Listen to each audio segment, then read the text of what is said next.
Welcome to another episode of Bird Gang Nation Sports Talk. I'm your host, Bird Gang 31.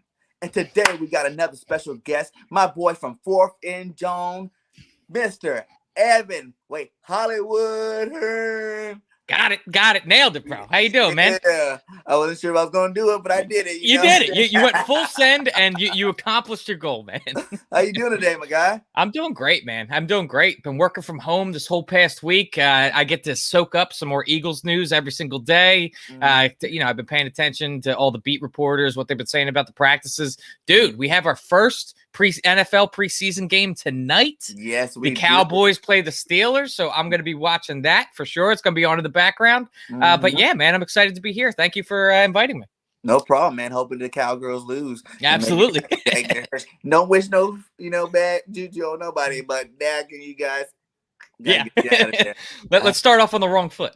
Right. So actually, I had some other questions, but we got to go to the main topic. What happened last night? You know what I'm saying? Another false report talking about the Eagles are going after Watson. What is your take on that one, my guy? Yeah, so this is one of those things that we've been talking about a lot on our show because it's one of those stories that just continues to circle back around and around and around. And I don't understand how the Eagles name keeps on getting attached to it. I get how all people are connecting the dots because we just cleared up a ton of cap space, right? And so a lot of people are sitting here thinking, well, maybe we're clearing up that cap space for Deshaun Watson. But if you're asking my opinion on it, man, I have been so Jalen Hurts up this entire offseason. I love the dude, bro. I think he's been putting in all the work. I think he is forming good chemistry with his teammates. I'm loving the vibes that I'm getting from this team. And I don't want to screw it up with a guy that could potentially end up never even playing because these charges can come back to bite him in the ass. Yeah. Morally speaking, I don't stand behind anything that Deshaun Watson did. Even if he was the best player in the NFL and these charges are true, I don't want him on my team. I just think that if those charges are true, he's an immoral person, and that's not the type of person that I want to be a fan of. You know what I mean? It's not the type of person that I want on my team. And what I've seen from Jalen Hurts, he has shown me that he is more than shown that he's willing to, or he's deserving of an opportunity to be the starting quarterback for this team, at least for this year. See what we got. And if it doesn't end up working out, then we can readdress the quarterback position next year when we've got at least 2 first-round picks. And if Carson plays 70%, we got 3 first-round picks. We can move wherever we want in the draft. On that one, yeah, I know. Brittle wins over there. Brittle wins, man. Yeah, he made me mad last week. God damn it, and you know what's funny is that like the perspective of seeing him get injured on another team versus like when it's here, like when it was here, it was like the world was ending. And when I see him go down on the Colts, I'm like, oh, what else is new? Carson Wentz is injured, and I could just go about my day because I'm sitting here supporting Jalen Hurts. I really don't care about Carson. Right.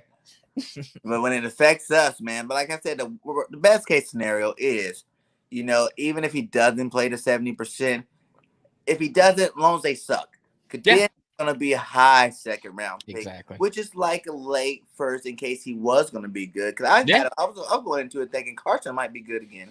You know what I'm saying? He got Frank right. He's out of the media. No, they're not like us in Philly. You know what I'm saying? Philly, we got the hardcore fans. We'll boo you and love you at the same time. I don't think he was strong enough for that. He's a little bit too soft for that. I totally agree. I'm not trying to take a shot at anyone in the Midwest or anything like that, but I think it is really a matter of where he grew up, how he grew up. I think that he lived in a very close-knit, small society, and they weren't really used to outside criticism. They weren't used to people just like living and dying by their teams like the way the Philadelphia fans do. Like, I'm sorry to any of the athletes that have contracts in Philadelphia, but if you don't end up performing well, you're going to hear about it from the fans.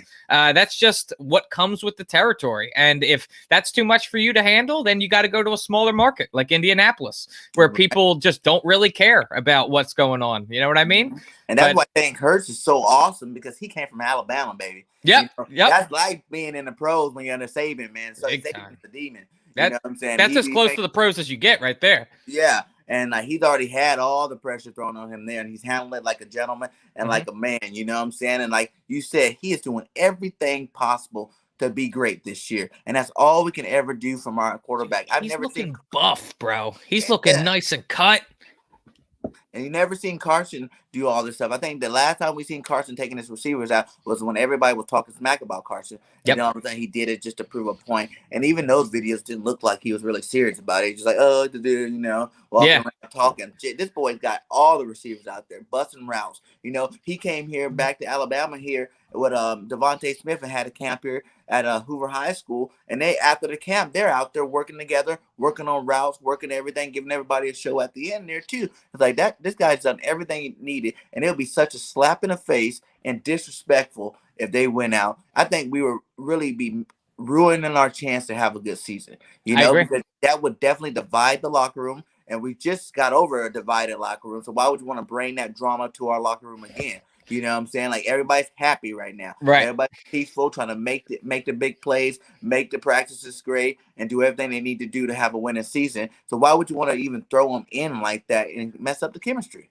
No, I totally agree. I think that Jalen Hurts has totally earned that spot. And don't you think it's kind of funny, Randall, how like all of these rumors are kind of circulating now that now that Carson Wentz is injured? I'm hearing a lot of people saying, oh, well, the Indianapolis should trade for Nick Foles. Like, did you not see how that just backfired in Philadelphia? I mean, granted, we got the Super Bowl out of it, but the following years after that, when there was that competition and nobody really knew who the QB1 was, yeah, I mean, it got in Carson's head, and that translated onto the field. He underperformed.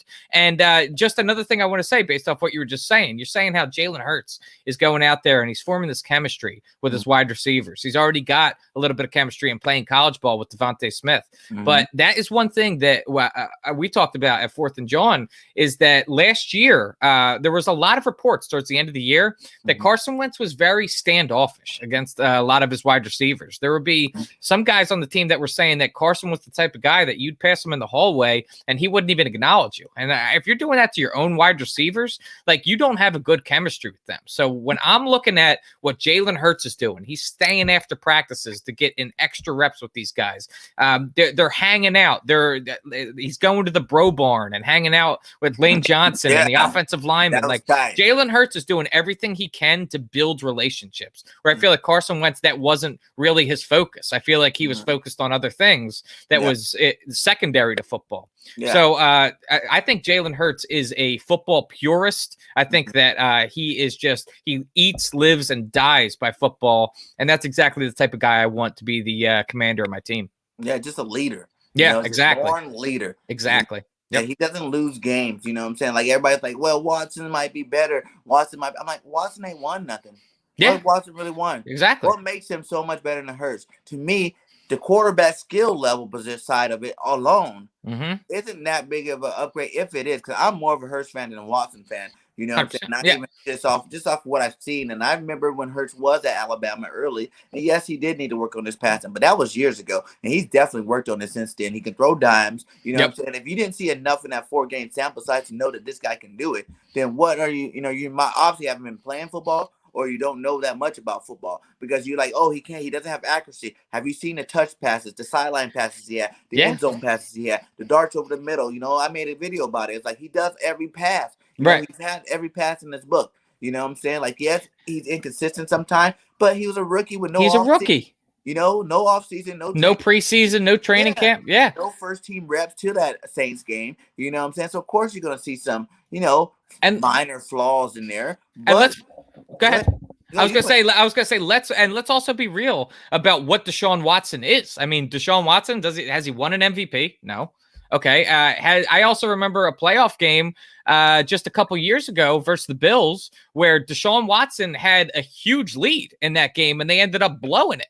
And so you want me to throw multiple first-round picks and a player at a guy who completely folded in a playoff game and is not really necessarily proven? Why? I think that's the bigger risk right there, especially when you add in I wasn't even considering all of the allegations that are against him. If you ultimately end up getting this guy, there's a good chance he doesn't even end up playing, and you just gave those first-round picks away for nothing. For nothing.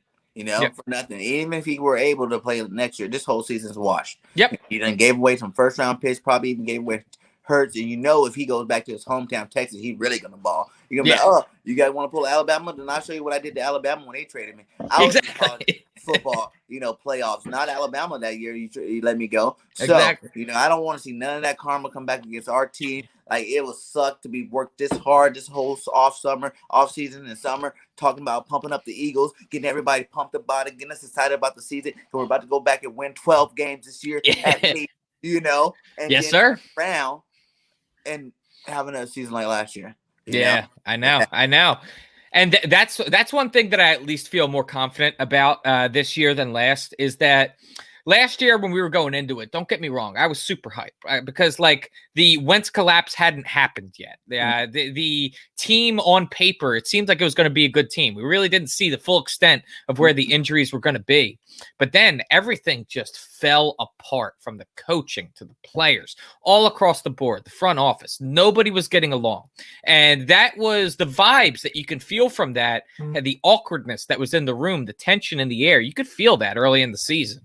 And while I'm looking at the videos that are being leaked out of training camp now with Boston Scott, and he's being like, he's being Greg Ward's security guard, Jordan Mailata is carrying him off the stage. It just seems like a much more fun environment this year. It feels like these guys are a lot more of a team this year. And that to me is what is a major sign, and that these guys really enjoy each other. They really are getting behind Nick Sirianni as a player's coach. That's really what my next question is to you. What's your thoughts so far on Nick Sirianni? Where's your head at on him? Love the guy, man. Yeah. You know what I'm saying? It doesn't matter the name on the back of the jersey with him. And I love that about him. It doesn't matter if you Hirsch, Smith, whoever, Fletcher Cox, he's going to pull you to the side if you ain't doing your job right. He's going to give you the words. You know what I'm saying? Totally. Like, do that.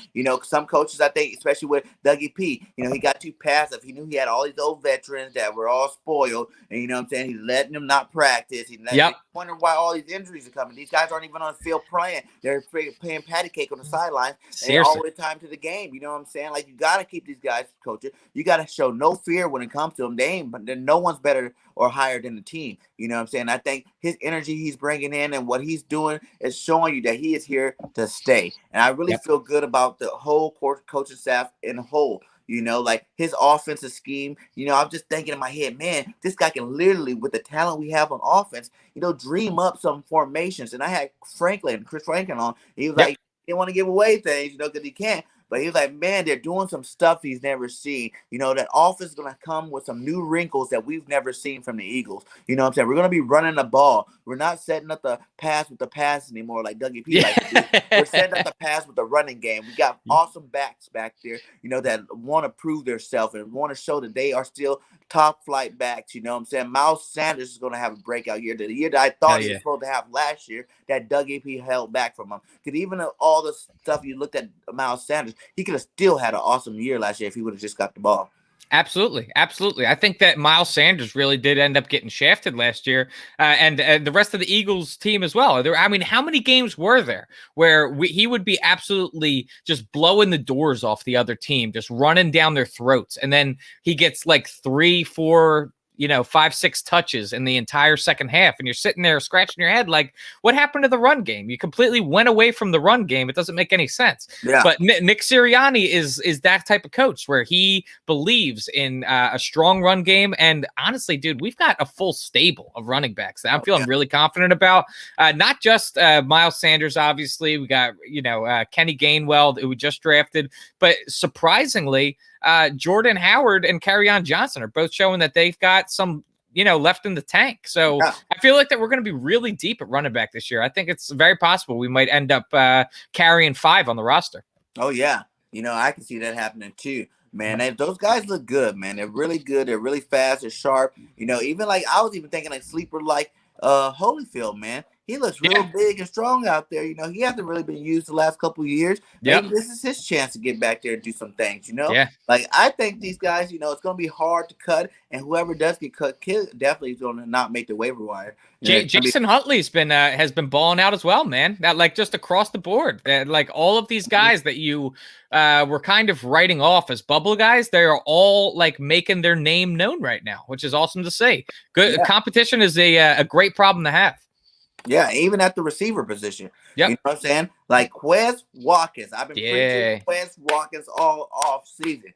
this guy's going to be legit this year. You know what I'm saying? I know I'm thinking regular. He had an awesome catch today, but he started out a couple rough, the beginning of the week, but he's starting to pick it back up. They said he's looking good again out there. And I think he's on a mission too, to shut the 100%. Justin Jefferson haters up, you know what I'm saying? And prove that he was worth that first round pick. But I don't know, man. Quez might even move up the depth chart past Mr. Rager there. Quez has been lighting it up since the day he's gotten back to practice. Wow. Every single day you're hearing about Quez Watkins did this, Quez Watkins did that, burning even the likes of Slay, burning, what's his name?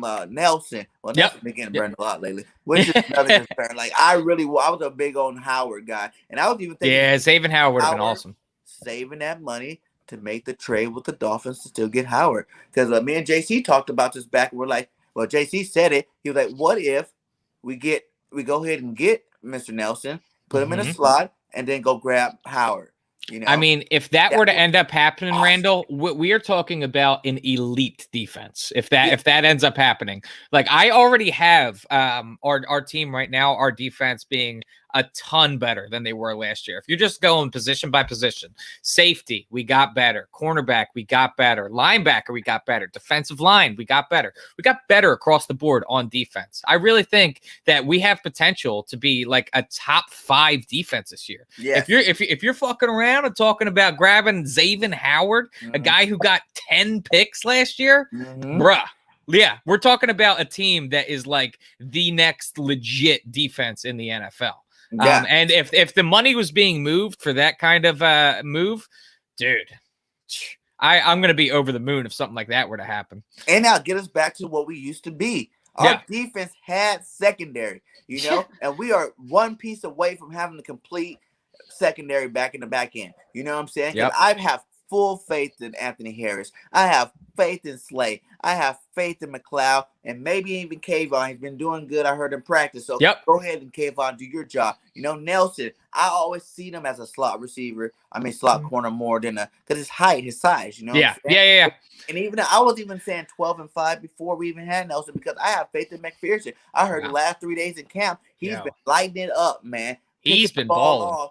Balling like hard. Everybody's seen that he's a 4th round pick and thought all of a sudden he can't play because he's a 4th round pick. He's going to need a whole year. There's plenty of rookies at every position that come in the 3rd, 4th, 5th, 6th round and start in the NFL and do good. Every year you see it. Some of them do better than the guys that were drafted in the first 2 rounds. You know what I'm saying? So it's like, why did everybody hate on Zach so much? He was a ball hawk in college. He wasn't at a big, powerhouse school, but he was still balling. And that's what really matters when you're playing the cornerback. Cornerbacks like a little bit different. It's like you're one-on-one on the island with a receiver. Whether you do good, it's either you do good or you don't. Period. Exactly. Exactly. You balling out, regardless of your competition level. Every team has one good receiver, regardless on what level you're on. So he was guarding that good receiver. He was making plays and doing his thing. You know what I'm saying? Yep. I think having Nelson was going to give him a chance to not have to be thrown straight in. You know what I'm saying? Now you can actually chill out and rotate him in slowly. Because I see him on the field this year for sure. But it's more no thing where you can slide him in, and if he earns the spot to be the starter by the end of the season, then hey, so be it, and do your thing. Exactly. And then you're on a rookie deal as well. You know what I mean? McPherson, Jock Talk said it right there. That dude has been absolutely balling. Every single day I hear about how he's just been hawking balls. He had an interception just the other day. He's been on guys like Velcro this entire camp, man. So that's one of those things. And to build a truly dominating type team to where we're trying to get back to, when we won the Super Bowl, you need to hit on those late round picks. You need to have those guys that you didn't expect to ball out. You need them to ball out. That's how you win Super Bowls right there. And don't get ahead of me right now. I'm not saying he was a win Super Bowl this year. I'm saying you can say it. My expectations are a little bit more. I don't see one team that's that elite in the league that we can say we cannot beat. Yeah, but hear me out. So if we have the expectations a little bit lower, then if we achieve them, then everything is gravy, bro. I'm one of the guys that I put the expectation really high. Yeah. If you don't get it, whatever. I got a baseline. As long as the Eagles minimum, and I mean bare minimum, because they go under double-digit wins this year, I'm going to shoot. Yeah. You know what I'm saying? 'Cause everybody's too used. I think 10 is totally possible. Yeah. 10 wins is the lowest. Yep. Out of 17 games, Mhm. that means you lost 7 times. 7 times I had to watch you lose and be mad about it. That's enough in the season. You know what I'm saying? Yeah. 10 games at baseline. And I keep having to remind people, everybody keeps remembering last year. You got a race last year. It did not happen. It was fake. It was a fluke. It was coronavirus, whatever you want to call it. But in reality, is everybody was hating on that 9-6 team we had, or 9-7 team we had the year before last. Like, oh, this team's not looking so good anymore. So how can you go from there at 9-7 that is not looking too good, whatever, and then jump to this year talking about 6, 7, 8 wins is gonna be a winning season? Yeah, no, it's not. No, it's not. That's gonna be garbage and trash, baby. You know what I'm saying? If we only win 6, 7 games, then I might not even be on a Hurts train no more. Because that means he ain't doing his damn job. You know, 100%. He's a winner, and he's expecting to win, and he trains like he's gonna win. And unless it's like the coaching or something like that that's keeping us from doing it, then that means it's the quarterback. And if the quarterback's keeping us from doing it, then you gotta roll, my guy. No matter how much I got love for you, I got full 100% faith. I'm one of those guys that think Jalen Hurts will be an MVP candidate this year. You know what I'm saying? He has too much skill position. He's not gonna have to over try to do it, because he's just gonna have to get the ball out. That's all you gotta do. Hand the ball off, run the ball sometime, and get the ball out quick. Yeah, absolutely. Yeah. And there you go, MVP easily. You know what I'm saying? Like, because you just have the skill position play. Like, we have some of the fastest receivers in the league, and a lot of them. It's not just one. Oh, we got one speedster, then one possession guy, and one this. No, we got jets, man, across the board.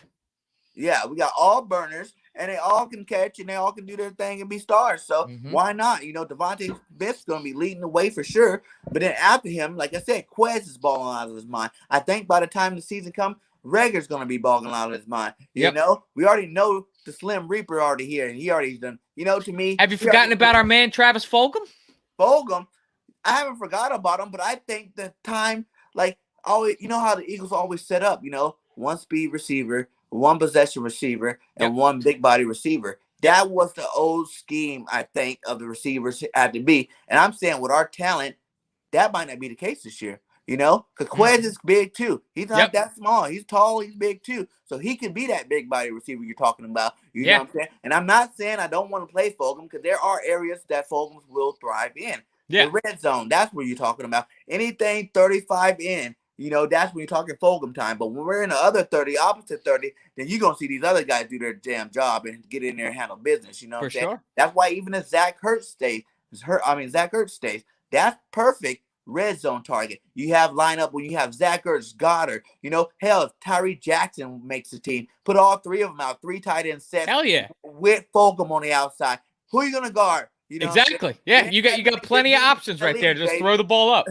Yeah, throw the ball up to either side. Whoever's open, do your thing. Hurt touchdown. And guess what? When they go double teaming one of them two, Hurts is just running it in for the touchdown. You know, the difference from Hurts and Wentz is Hurts can keep the drive going with his legs. You know what I'm saying? Like, Hurts can take that 3rd and 7, go run at 7, 8, 10-yard run, and then slide down or get out of bounds. You know what I'm saying? To keep the drive going, as opposed to if he gets in too much pressure, he's not going to take that sack. He's not trying to win the Super Bowl with every throw like Carson was doing after he got hurt and came back that year. He can throw the ball out of bounds, live it to play another down, you know? So I see a dramatic change in our offense, and I think we're going to be high powered. I'm telling you guys, we're going to be looking like some of the, like the Greatest Show on Turf type offense type, you know? Oh, we got the bats to do it. Marshall Faulk. You do got high expectations, man. You know, you got to. Yeah. The talent's there. Until they prove that they're not, like, the only thing they can say people are saying is that they're not proven. True.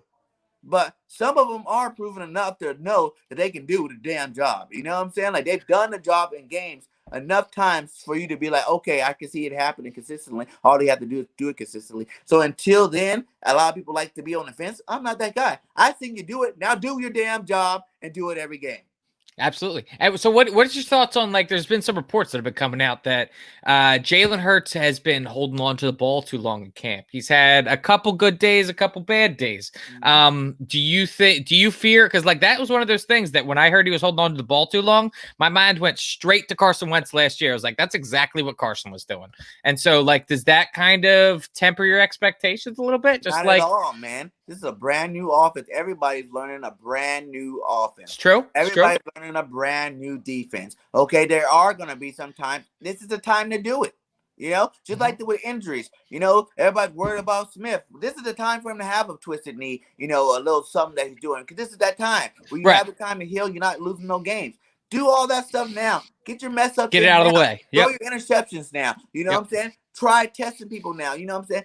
Get used and comfortable with the offense. So yeah, there's probably some plays back there where he probably is thinking, okay, what's my read? Okay, I might have held it too long this play. But guess what? He's not getting tackled for one, so he's not getting hurt from it. And two, he's learning on the fly. You don't think Nick Sirianni's in his goddamn ear telling him, hey, throw the damn ball? Yeah, for sure. He for sure is. Yeah. Exactly. And this is that time. I'd rather it happen now than be in the game once we come September, and now he's in the game doing it. Like, I won't. By the time September rolls around, this guy doesn't know the playbook in and out, and he's not going to be sitting there wasting time with it. You know what I'm saying? Like 100%. It's like if it was an old offense, they're running the same offense or something like that, then he's doing it. Now you're like, hey, man, you already been in this offense for a year. Now what are you doing? Exactly. He's learning to know. Yeah. From scratch. So it's all good with me with that one. So what is your thoughts on, you brought up just a couple minutes ago, Zach Ertz potentially staying here. Ever since we signed Nelson, ever since we made more room without getting rid of Ertz, I'm kind of starting to lean towards that's where the Eagles are. I think that we are going to go into the season with Zach Ertz. Do you agree? I think it's possible. I still think he's going to get traded before the end of the season. You do think so? I think it's more before the end of the season. So you think like a mid-season? Beginning of the season. Because it's one like this. His stock have went so far down that we were not getting anything close to anything we wanted from him, right? So now the only way you can change that is by spinning a narrative, okay? He's in the camp. He's happy. He's working with young guys. He's doing all the things he has to do to get his stock back up. You know what I'm saying? I wouldn't be surprised. Zach is having a Hall of Fame preseason, baby. Zach is out there catching everything, one-handed catches, doing all that stuff because that's just pumping his stock back up. How he's a smart man. He knows that he has to. You seen the pictures of him before they even started really talking about Zach being back. The first day back there, he was saying that to Zach. Zach, you want out? Yeah. You know what you got to do. You know what I'm saying? You can't be coming in here pounding. You can't be doing that. But that ain't going to help me out. And I'm not going to move you if I can't get, you know what I'm saying? Like, exactly. You need proper return for sure. Yeah. I got to get something for return. You got to be respected and I got to get respected too. And fact of the matter is you pounding and you not playing your hardest is not going to get you either one of them things. Neither one of us those things. So come out here, ball out, do your damn job. Remember when Selleck was leaving, right? Yep. Selleck was training you. So it's time for you to pay it forward and do the same thing because it is 100% agree. Because it's Goddard's year, baby. Everybody knows it's Goddard's year. He's about to get paid. So they're going to be smart enough to pay him now because that's one other thing they need. They need money to pay Goddard. Yep. They're going to pay him. You know what I'm saying? And maybe like this. I feel like this. If Ertz will accept being the 1B, you know what I'm saying? That's a tough pill to swallow. But yeah, I agree. Yeah. Take a smaller than elite contract. Yeah. Why not? That's a big ask though, because that's kind of like everything he was asking for last year. He wanted to be paid like one of the top 3 tight ends in the league, and I think that like since that time has passed, he's kind of seen that he's not that. He's not a top 3 tight end in the league anymore. Maybe at the prime of his career, but we're past that at this point. So I told everybody after that huge injury, that Super Bowl stuff that ran when he got hurt like that. Every year he started to lose a step. And that was my real reason why I was okay with him leaving. You know, Zach Ertz ain't been, because he already wasn't that fast to begin with. You know, he's and he was never breaking tackles, that's for sure. Yeah, and he was just a reliable catcher, which is good. But we come to the point, just like I say with Ward, everybody wanted Ward to stay. And I'm like, I like Ward too. But Ward was just the only one on our team catching those years. And that's the reason why everybody gave him the love, because he was the only one catching the ball. Everybody else was dropping everything. You know, Carson could have had a better record, a better career if it wasn't for these guys dropping passes. We were leading the league in drop passes. You know what I'm saying? Like, exactly. That's why everybody loves Ward. It's not that he's the most athletic, the best route runner, because he was the only consistent receiver we had. Greg Ward. Exactly. Greg Ward had $5 when the rest of our other receivers had empty pockets, man. That's all it was. Yeah. It's not like he was rich. Yeah. He was doing a little bit better. Greg Ward stepped up huge the past few years. Don't get me wrong. I love Greg Ward because the past few years, he's been one of the most consistent wide receivers that we have. That doesn't make him an elite wide receiver. We have an elite wide receiver in Devontae Smith. Greg Ward doesn't even come close to that, man. I love Greg Ward for everything he's done, but man, Devontae Smith is going to snap necks this year with just the amount, like the plays that he's going to pull off. You're going to be like, oh my God. Like, I didn't even know people could catch like that. I didn't know people could run like that. That's going to be people's reactions to Devontae Smith. Whereas Greg Ward was like, oh, thank God we have a guy that can actually catch the ball. That was perfect comparison to me is when they say Marvin Harrison. Because Marvin Harrison was a good route runner and he had speed. It wasn't that Marvin needed the ball 10 times a game. I'm looking at his numbers being more towards the Deshaun Jackson type numbers. You seen Jackson when he was healthy, 200 yards, 7 to 8 catches. That's it. You know what I'm saying? He wasn't really double-digit catching, getting those 200 yards. It's just that he's that wide open all the time for bombs and over the middle that he ends up with the yards, you know? And that's how I see Devontae Smith. We have too many weapons to really force-feed him the ball, because if you do, you're doing a disjustice to your own offense. Yeah. You know? So you might as well just get in the ball in open space, and everybody's going to be open, you know? Our running game is going to set them up for success. You know, they're too fast. Like I said, no team has 3 fast DBs that are going to cover these 3 guys. If you have Watkins, Rager, and Smith out there, who's going to cover all 3 of them? You know? Yeah, you're not going to be able to. And Devontae Smith, he's one of those guys that, like, you compared him to Marvin Harrison, and like I agree that, like, you're not going to need. I don't think you're going to need to force feed him. I think he's going to naturally get open because his route running is that elite. Like, if you think about Marvin Harrison when he was with Peyton Manning, like, there was other elite wide receivers, other really good wide receivers on that team. And Marvin Harrison, he got his fair share of catches, man. He got a ton of receptions over the course of his career. And it's not like other teams didn't know that Marvin Harrison was going to come in there and ball out on him. He was simply too good that they couldn't stop him. I think that's the type of caliber we got in Devontae Smith. And then you're going to have your Reggie Wayne. You know, there was a couple of good receivers. It was Reggie Wayne, and who was the other? Brandon Stokely was on there. Stokely was good doing his thing. And then Dallas Clark was eating. You know, big time. That's what made Dallas Clark so great, because they were eating. And now we got our own Dallas. And now we got our own Dallas, baby.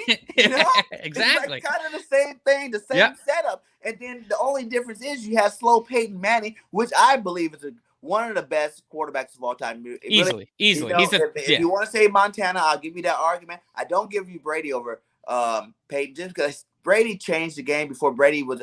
Before. Wait, are you saying that you put Manning above Brady? Yes. What? Yes. Manning changed the game way before Brady was doing that kind of stuff. He didn't have that kind of reign on his offense. Manning was his own offensive coordinator before anybody else in the league. Agree with that. You know what I'm saying? That's a whole nother skill. That's a whole nother, you know, it's just like I always say, Michael Vick, just because he was fast, he changed the game. That changed the game for quarterbacks. Yeah. You know, 2 years after that, you heard Brady inside Belichick here. I want to be able to call my own plays too. I want to be able to call my own plays too. Yeah. Belichick won a lot of that defense, and that running game won a lot of those Super Bowls. Invented Terry's leg. You know, it wasn't like Tom Brady was throwing touchdowns, winning games in those Super Bowls. He was barely getting – Vinatieri was kicking the Falcons one you have to give up. You have to give up the Falcons Super Bowl. I give him one. Like, I'm not saying it's not good. Yeah, Brady in my top 5, of course he is. Of course. He's one of the GOATs, for sure. But I still put Peyton over him. Peyton was consistently every year, touchdowns, you know, yards every single year. I agree with you entirely that I think that Peyton Manning was 100% more of a field general. You did not need an offensive coordinator on the Colts when Peyton Manning was there, because Peyton Manning, he did it all, man. That was him. He was the entire offense, and I could see him easily getting into coaching if he wanted to. He got a lot of assistant coaches paid. Yeah, for sure. Doing that great when they were by themselves. You know? Yeah. It's like, come on now. The guy put in work, and he was his own job. I'm waiting for him to be a coach, to be honest. Mm-hmm. You know, when you got that kind of a brain. I think it's coming. He's just having fun. You know, Peyton's super rich. You know what I'm saying? He make all kind of other money. He's going in the Hall of Fame this year. Oh, yeah. He's going to be, and he deserves it, you know? 100%. But back to our team now. Yes. My Lotta is dominating, baby. Yep. My Lotta is doing his damn job. All that, I would say, everybody's starting to see that maybe Howie wasn't smoking for all them years. You know what I'm saying? Like, some of these moves are starting to really pan out now. Because I was one of the question marks, too, that 7th-round pick on a rugby player. You know, but he did it before. You know, it's happened before, even with, like, JPP. He was a tight end, converted to left tackle, one of the best tackles in the league ever. You know what I'm saying? Yep. You see it happen all the time. Where that project is now coming to fruition to what you want. You know? And isn't that crazy how we had a guy who was a converted tight end and he ends up becoming probably our best left tackle that we've had in the history of our franchise. One of them, And, for sure. yeah, and now we have a converted rugby player that is going to be, I think, the starter of the team. I think like that is already kind of coming into fruition there. In the beginning of training camp, I kind of anticipated this was going to happen because last year I saw Mailata was out there and he was holding his own weight out there. Whereas Dillard was nowhere to be found because he was injured, obviously. But it's just like when Bledsoe lost his position to Tom Brady because of injury. It's not like Drew Bledsoe was a bad quarterback. It's just Tom Brady came in, you stick with the hot hand. I think the same exact thing exists here. And I think that Mailata is 100% going to end up winning that job. We talked about how Nick Sirianni is willing to give an opportunity to the best player available on the team. It doesn't matter whether you're a first-round pick or if you're a seventh-round pick or undrafted. And that's exactly the type of scenario we're sitting here talking about. I got to give it up to Gail, too. Gail, from my co-host from 4th and Jawn, because before we even drafted Mailata, he totally had that nailed down. He was like, I'm telling you, round 7, we're going to be going with Mailata. For the first couple of years, I was not about it at all. I thought it was a failed experiment, but I'm glad that we stuck it out because I think this guy is going to be our left tackle for years to come. Oh, yeah, man. I see it. Now, with that being said, what is your impression? What do you want to do with Dillard? Because I heard people saying, keep him because never have too many good lines. But I see these other young guys that are able to play multiple positions, multiple sides, and Dillard hasn't shown he can do that. You know, Dillard doesn't seem like he can play anything but that left tackle spot. And Dillard famously has said too that he compared playing the right side to like trying to wipe your ass with your other hand. He's like, have you ever, or did he say that or write it with a pencil? Yeah, well, regardless, it was one of those two things. He was saying that trying to do this with your opposite hand. That's what it's like playing on the opposite end of the line. Whereas I think that Mailata is a lot more versatile because he is a much rawer type of player. He's still moldable right now. This dude just learned football a couple of years ago. All these years, you know what I'm saying? He wasn't just playing one position. He was playing a lot of positions. Exactly. He didn't play no position. He got thrown into the fire. Hey, just go off in the line and just learn from all these guys, all of them. Exactly. So, but if I'm thinking about it for real, I'm thinking about like, so if Dillard, the only reason I would say to keep him around, if he wants to slide in and potentially play guard, maybe push out Sayamalu. I mean, I'm still kind of on the fence about Sayamalu. I know a lot of people are fully behind him. I'm still kind of on the fence about it. So if he wanted to slide in and play guard there, I'd be about it. Just to test it out. But as far as Mailata's got the left tackle position.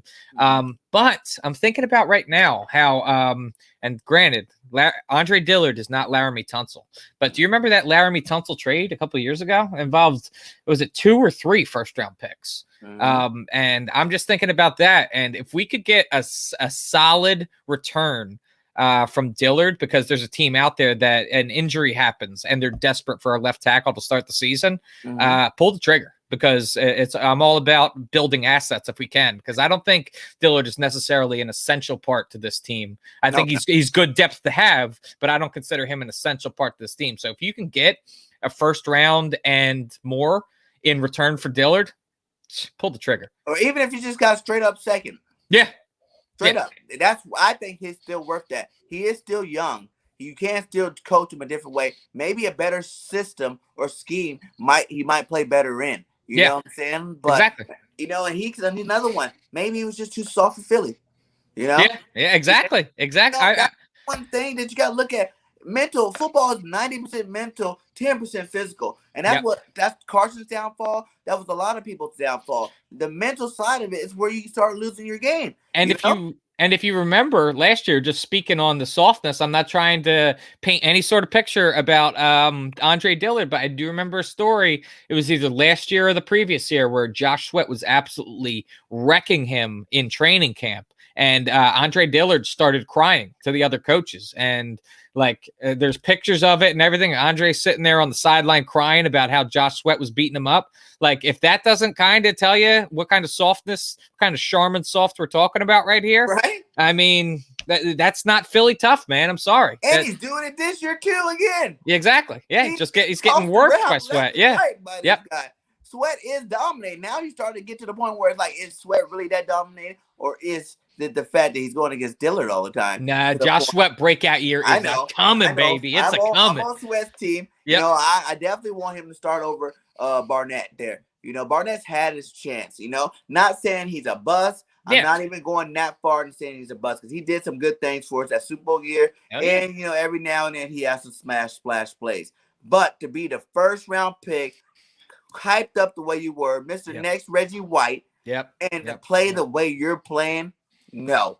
Yeah. Not feeling it at all. It hasn't translated much at all because, you know, the reason he was compared to Reggie White is because he broke his sack record at college. And just we really haven't seen much of that. It's not like he doesn't have the ability. He does have like these flashes where you're like, holy shit, did you see him bend around that corner and get to the quarterback? Like, he does have those flashes, but the problem is that he can't stay healthy. And he ends up like those flashes are too few and far between because he's not on the field enough. Whereas Josh Sweat is making the most out of every opportunity that he gets. Every time Josh Sweat's out there, I mean, he was getting less time and he's producing more. So like that right there is you got to keep on feeding Josh Sweat. And people forgot that Josh Sweat came off an injury in the draft. They said if he didn't get hurt, he didn't hurt his knee, he would have been a first round draft pick. So it's like they're kind of the same thing with Mailata. He needed time to get that knee right.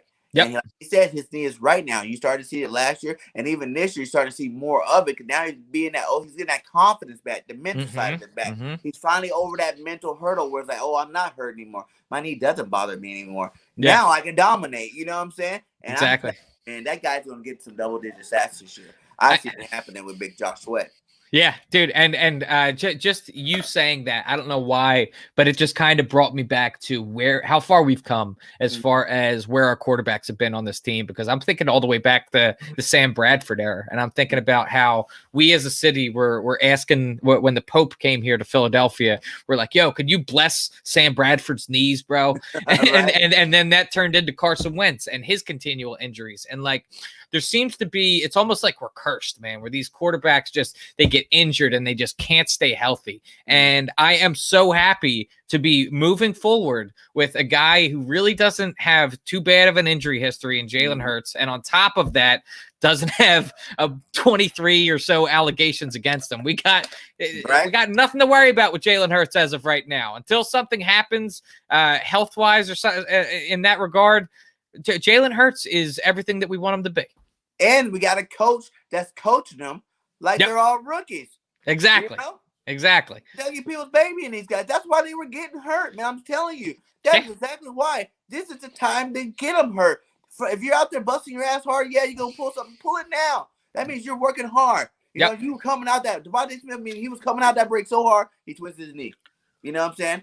If he was pussyfooting it through, you know, he'd probably be healthy right now. When he got to go full steam in a game, that's when the injury happened. Now he's out 2-3 weeks of football. You know, he's only going to stay out a week and a half, 2, and he's going to rush back and get hurt again. You know, like this is the time. We got the coach grinding these guys, pushing these guys to the limit. And that's what this team needs. I guarantee we do not have as many injuries as we had in the past, man. Even when Chip Kelly was here, it wasn't just the smoothies. It's just he ran a fast pace. You know, high impact, explosion type offense, explosion type practices. Everything was fast, go. You see people running from drill to drill. It was like he was in boot camp, you know? And that's what you need to do. These guys get paid millions of dollars, not to baby them, but to work them harder. You get paid millions of dollars so you can work these guys till they can't work no more, till they're crying on the ground, till they feel like they're in high school again. You know, money doesn't make you better to the point where you can't practice hard.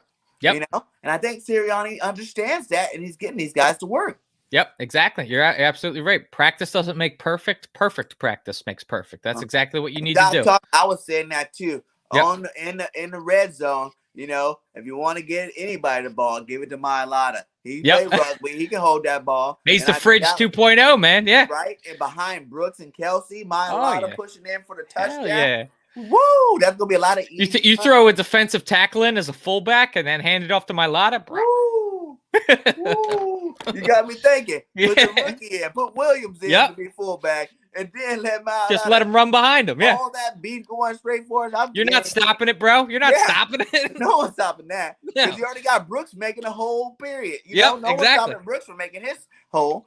So I can't wait to. I'm glad you brought Brandon Brooks up, man, because that was a guy that I feel like it is so understated how much he was missed last year.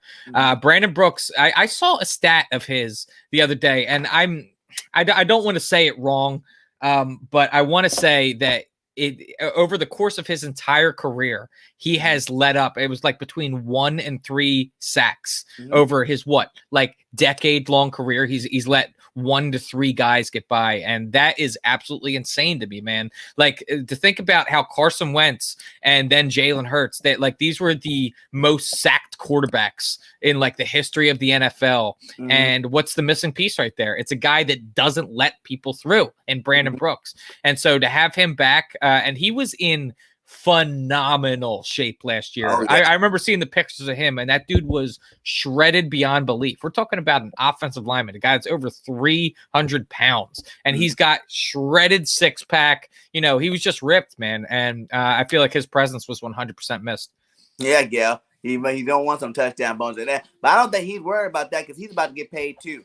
Know what I'm saying? His contract's almost up. And I think it's an actual plus for us because we're not going to have to give him like that first round new extension where you're the number 1 left tackle in the league. You're going to probably be top 15 left tackle in the league, but that's saving us a big jump, a big chunk of money that we would have to normally play if it was Dillard busting out coming up on his contract year. For sure. I almost wish that we extended Jordan Mailata sooner, just before, but there's no real way to tell that he was going to turn it around the way that he did. The first couple of years of Mailata's career, we were really thinking about how he was a bust. At least I was. And then he finally started to ball out. But I mean, if only, you know what I mean? If we could have signed him then. But and that's another thing with this whole line in general. Last year, they're all rookies with no training camp, no nothing. So that's why it was garbage at first. But you notice by the last 2 games of the season, some of them young bucks start playing some pretty good football. They finally start getting that groove. So now I feel more confident this year having an off season. They all worked on their craft all off season long. And now if we get an injury on the line, it's not going to be dire need. Like, oh my God, our offense just sucks now. It's going to be more towards the point like, okay, like I was listening to Jack Driscoll. He's like, hey man, I had to get stronger. I got 15 more pounds stronger, bigger. And I want to be reliable. So if one, God forsake, lane goes out or something like that, I can step in there and you won't miss a beat, Exactly. And that's the kind of people you want on your team. Herbert lost weight and still is big. He lost big weight, man, like 40, 50 pounds. Yeah. Because he was a monster out there, but he's still a monster, but he's just a lot faster, more nimble monster, Exactly. So these guys are all, like I said, there's just so much talent and they all have stuff to prove. And I think when you got that many hungry dogs out there, man, all they can do is eat. You know what I'm saying? All they can do to eat together. And with Hurts gives the leadership you need for all of them to grind. You know what I'm saying? The way he come out with these slogans, the rent is due. And we don't plan on missing no goddamn payments, guys. It's going to be due on time every single day. We paying our rent. You know what I'm saying? And the mentality, that little simple stuff like that can get these guys in the mind frame of every day, I got to go bust my ass and show them that I'm not going to be that one piece that lets this team down or keeps this team from being successful. And that's really that's the whole theory of why I believe that we're going 12-5, 13-4 this year. Hell yeah, man. I mean, the mentality is 100% right. I think, like I said, that the chemistry, all the vibes I'm getting from this team, you're 100% right. I think that we're all in the right spot. I think everybody is 100% locked in on the same page. And I think that we totally have a chance at surprising people this year. Don't sleep on the birds, man. Don't sleep on the birds. So we'll wait, baby. Yeah. I tell everybody, the train is already taking off. Yeah. So either you on the train, but get your ticket or get off the pot, man. Or bike up, go take the bus. The train's rolling. We steamrolling over teams like this year. Like, I'm not saying that we're gonna be, every game dominating to the point where we're outscoring teams like 35 points or some shit like that. But I am saying we're gonna win a lot of games. Even early, where they're gonna be a little bit more messier looking probably earlier, just because they're getting the swing of things. But we're still gonna end up winning those games because we're gonna have the heart and the toughness to go ahead and pull those games out. Like, that's the biggest thing with Deshaun Watson last year. You seen all these stats from this guy. but how many game-winning drives is that? I think he had the most game-winning drive where he lost the game on out of any quarterback last year. You want that guy to be your leader, the guy that can't finish in the clutch? That's the guy you guys want to trade multiple firsts for? Come on. I want to see Jalen bust ass so we can use those picks to make our team even better next year. You know, I think we have the team to get to the playoffs for sure, and maybe even make a run. Depending on if you hot in December, there ain't no telling. We can still win a Super Bowl this year if we're hot going into the playoffs. You know, hey man, that getting hot going into the playoffs is everything. I mean, look at the opposite of that in the Steelers last year. The Steelers started out. What was it, like 11-0, something like that, and then they ended up losing like 3 games in a row, and so they were absolutely on fire the entire season, and then they got cold right before they went into the playoffs, and everything fell apart. I think they were a first round exit. So yeah, I completely agree. Getting hot in December is everything. Mm-hmm. And what up, Miguel? We were talking about you earlier. Hey, Mr. Saunders, still need to get to Philly, Gail. Make it happen, my guy. I'll drive, goddamn. I'll drive it. But our boy Gail says, who are both of our favorite camp sleepers? Who's yours? Go ahead and start them off. Well, I mean, I'm not so sure if we could even consider him a sleeper at this point, considering how much we've been hearing about him. But I'm just going to call him a sleeper because he's a rookie. Zach McPherson, man. He's been absolutely balling. 4th round pick. He's a guy that has been showing up every single day and has been making his presence known. And I mean, we have been talking this entire offseason about what our cornerbacks are going to look like with Darius Slay, Steve Nelson, and, Avonte Maddox. And we never really even thrust McPherson into the conversation because we're just considering that he's a 4th round rookie. But he has a very real possibility of getting some serious playing time this year. So that would be my camp sleeper for sure. And my camp sleeper, he ain't been asleep. He's been fucking showing his ass out in practice. And that was Quez Watkins. Everybody was so quick to put Devontae Smith, to put Rager, to put Fulgham, to put Ward ahead of him. And I think by the start of the season, he might be that number 2 receiver. If he keep up what he's doing, you will have no choice. He is fast, he's tall, he's strong. Why wouldn't you? You got to make some Quez. You are the Quez Watkins hype man, bro. You got to make some Quez Watkins t-shirts. I got a DJX on right now. Hey, everybody go check out the video. Quez for the 3, baby. That's a great video I made on Quez. Quez for the 3 on my channel, man. Hey, both of you guys, sub this guy up too. You know what I'm saying? Sub up 4th and Jawn. This guy's making fire content over there with the rest of these guys. Appreciate it, bro. Sub me up because I'm keep getting better, baby. I'm keep going. We got a road to go. I'm going to the top, baby. It ain't nothing stopping me. I'm putting in the work, and I'm going to keep doing it to make sure y'all get the best Eagles content out there I possibly can give you. Hell yeah, man. And, hey, Jock Talk says, Huntley's, he is another sleeper. Oh, yeah. At the beginning, I ain't going to lie, I wasn't talking about Huntley.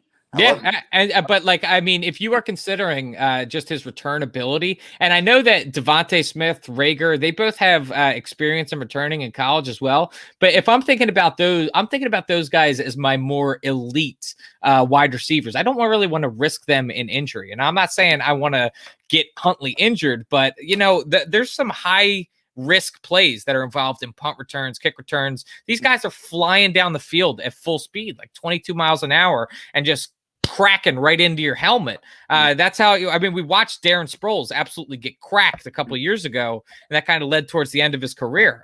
So I don't want to have Devontae Smith or Jalen Rager really be put in that position if Jason Huntley can get the job done. Back there.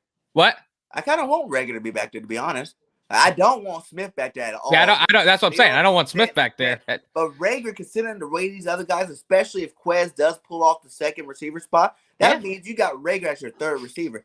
He can go over there and return some punts too. Yeah. You know what I'm saying? That means he wasn't able to be that star that we hoped he could be, but he's still going to make plays for our offense. Like that one-handed catch today was ridiculous. It was. Big play say ridiculous. And I like that little energy at the end too. You know what I'm saying? Like, yeah, baby. Pumping his chest out. I'm the man. Yeah. But why not? When we put him back there last year, he took one to the house. We need a return that's going to take it to the house. Not just a guy that's going to be back there to catch the ball and run a couple, 20, 30 yards every single time. I want someone that people are scared of, scared to death that he's going to touch that ball. And I think that's one area Rager could definitely be. He did it in college. I think he can do it in the pros too. Like we've seen him, he even looked slow in that return.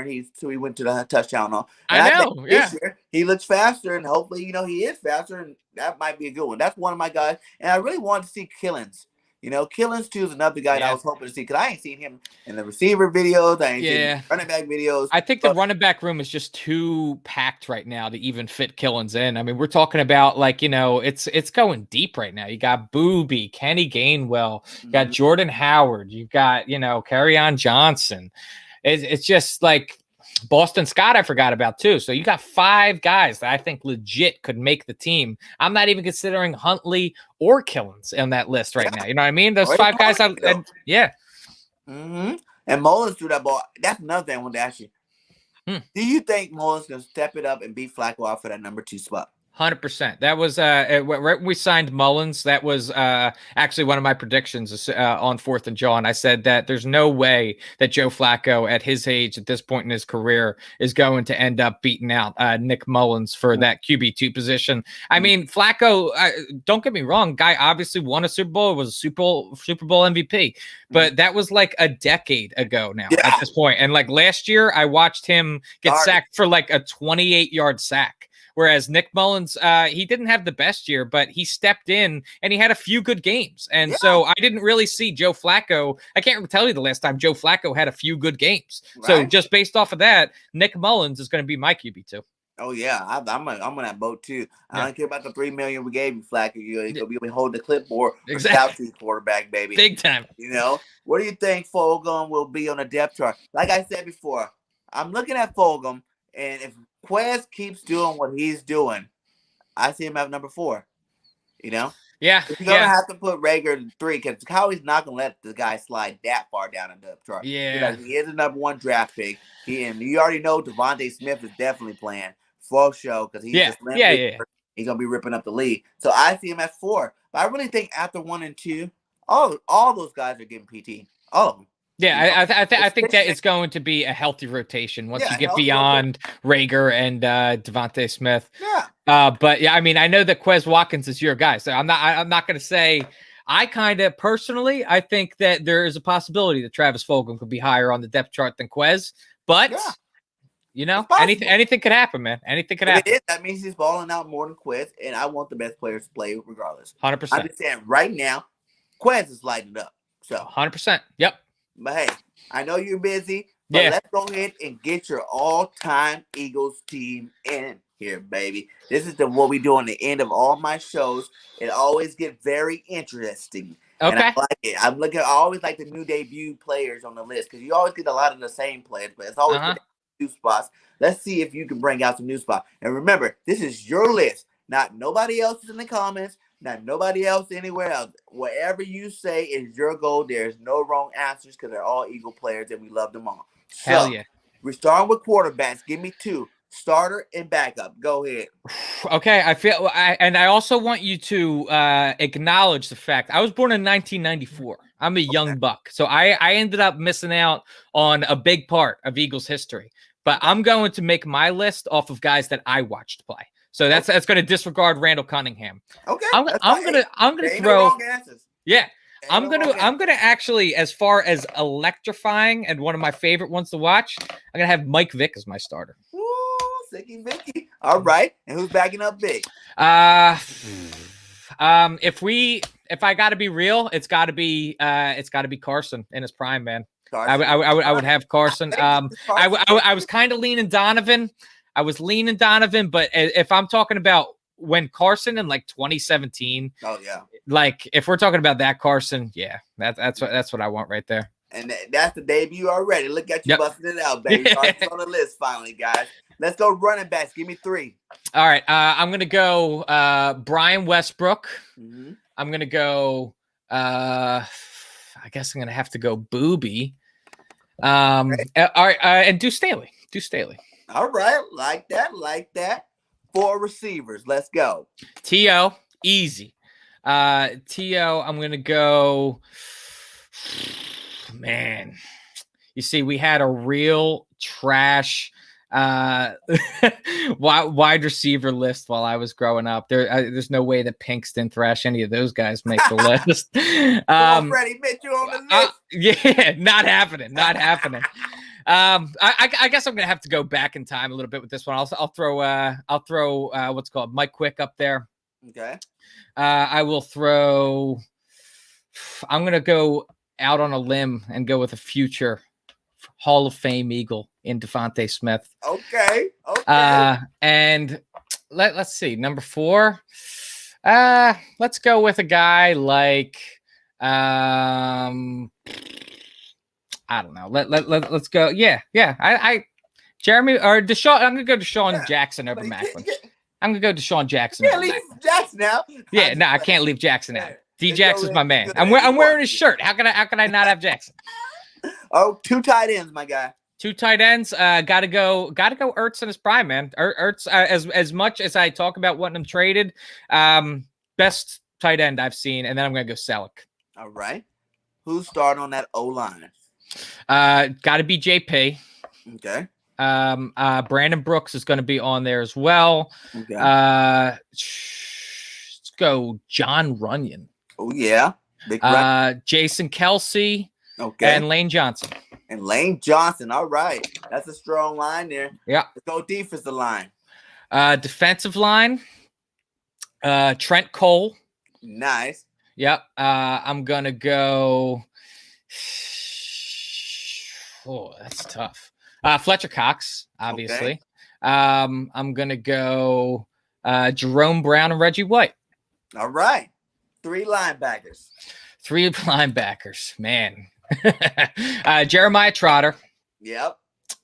Jeremiah Trotter is actually one of my all-time favorite Eagles, man. Oh, yeah. He was the man, dude. The axe man, bro. Yeah. Jordan Hicks, I'll throw on that list. And fuck. Man, we've had some really trash linebackers over the course of our am I the first guy with Trent Cole? Starting out with Trent Cole, yeah. Oh, nice. And for my 3rd linebacker, I will go fuck. I'm blanking right now, man. Nico, you got Najee. Fucking D'Amico Ryans. What am I thinking? Yeah. Okay. Yes, 3 D'Amico. cornerbacks, baby. Got to go Lido. Got to go Sheldon Brown, and I'll go Darius Slay. Nice. And your 2 safeties? I would be not a Philadelphian if I didn't say Brian Dawkins for one. And right. And I will say let's go. I'm an idiot. Malcolm Jenkins, of course. It's got to be B Dawk and Malcolm Jenkins. Yeah, that's a very popular combination there, and I can see why. Give me a kicker. That's what I was saying, Gail, is that I'm a young buck. I didn't really watch Seth Joyner growing up. I don't deny he was a beast. I just didn't get to catch it. Hey, give me a kicker while you at it. Oh, David Akers, bro. I used to have a David Akers jersey. David Akers, and then for a punter, I'll go. Who was the guy we had before? Donnie Jones. Donnie Jones was a man. Yes, he was. Donnie Longball. Yep. I like that. Well, hey, man. Thank you again for taking time out being on the show with me today. Like I said, go hit up 4th and Jawn or watch Hollywood Hearn over there do his thing. You know, with Prime, Gail, the rest of those guys, man. They make great content. I love all of them. I'm almost got all 4 of you guys on the show. Next is Prime, baby. Yes, sir. Yes, happy sir. Happy birthday to you, Big Prime. You out there, hope you turning up, my guy. And all you guys like and subscribe, guys. We're on the way to 400. We're gonna keep growing as we do always, you know. And like I said, give them a little rundown where they can find you on your other platforms. Your Yeah. social media stuff. Well, first of all, Randall, I just want to thank you for having me on, man. I really appreciate it. This was a fun show. And yeah, you go check out 4th of Jawn first and foremost. Me, Gail Saunders, Prime, we all, and a bunch of other guys, we all run 4th of Jawn.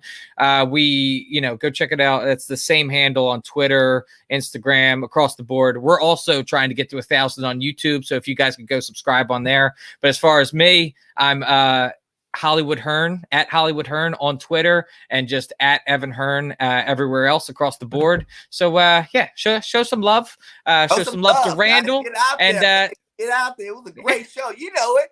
You know it. And so thank you for having me, dude. I really appreciate it. Come back anytime you like. Hey, I need to go over there at 4th and Jawn and go hang out with you guys on the show. Hell yeah, man. And that'd be awesome. Yo, if you come up from Alabama, open invitation to the tailgate, man. I want to see you there. I'm there, guy. It's going to happen. I'm premonitioning it now. Yes, sir. This year, I will be at the Eagles game, and I will be in the tailgate, my guy. Yes, I will sir. Be in there. Well, hit that like on the way out. Thank you guys for joining me. I got a couple more lives tonight, so stay tuned. I know y'all going to be watching the game, but show some love. We got Philadelphia coming up next, and then tonight we got Desert Eagle in the building. So much love.